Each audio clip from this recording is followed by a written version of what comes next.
ज्यादातर मुसलमान मोदी का मुखालिफ ही होता है। तो इसकी शुरुआत हुई कैसे?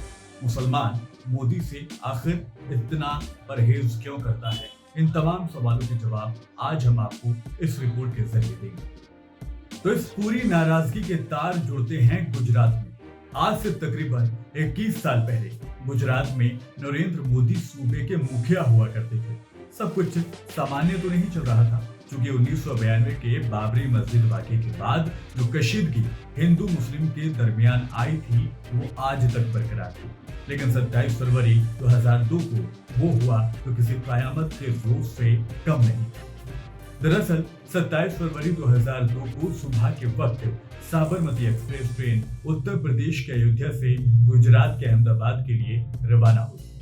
रास्ते में एक स्टॉप पड़ा जिसका नाम था गोधरा जंक्शन।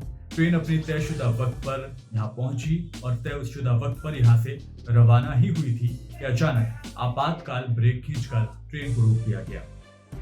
एकाएक अचानक भीड़ ने ट्रेन पर पत्थरबाजी शुरू कर दी और ट्रेन की बोगी जिसका नंबर S6 था उसको आग के हवाले कर दिया गया। और ये सब इतनी जल्दी हुआ कि जब तक किसी को कुछ समझ आता तब तक बोगी में बुरी तरह से आग लग चुकी थी। साथ ही 59 लोगों की आग में जलकर मौत हो चुकी थी। इसके बाद हिंदू संगठनों के द्वारा यह आरोप लगाया गया कि इसके पीछे मुस्लिम लोग थे जिन्होंने इस नरसंहार को अंजाम दिया है, क्योंकि साबरमती एक्सप्रेस में ज्यादातर यात्री कार सेवक ही थे जो अयोध्या से इस ट्रेन पर सवार हुए थे।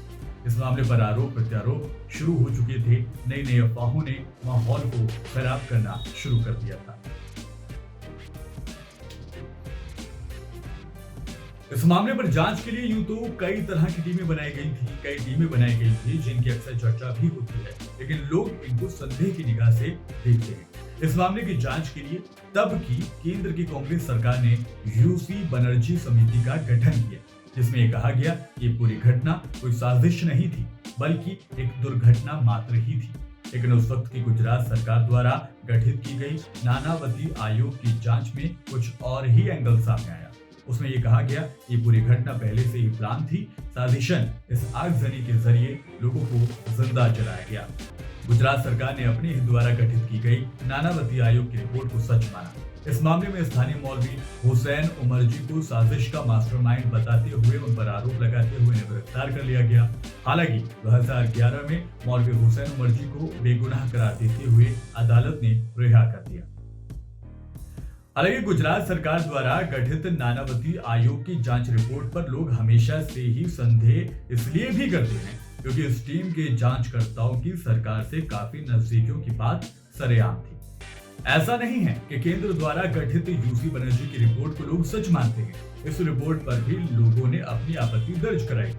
इसके बाद दोनों ही रिपोर्ट्स के ऊपर ह्यूमन राइट्स कमीशन ने स्टैंड लिया और ये कहा कि दोनों ही रिपोर्ट के नतीजे पक्षपात वाले महसूस होते हैं। इसके बाद एक और जांच टीम का गठन किया गया।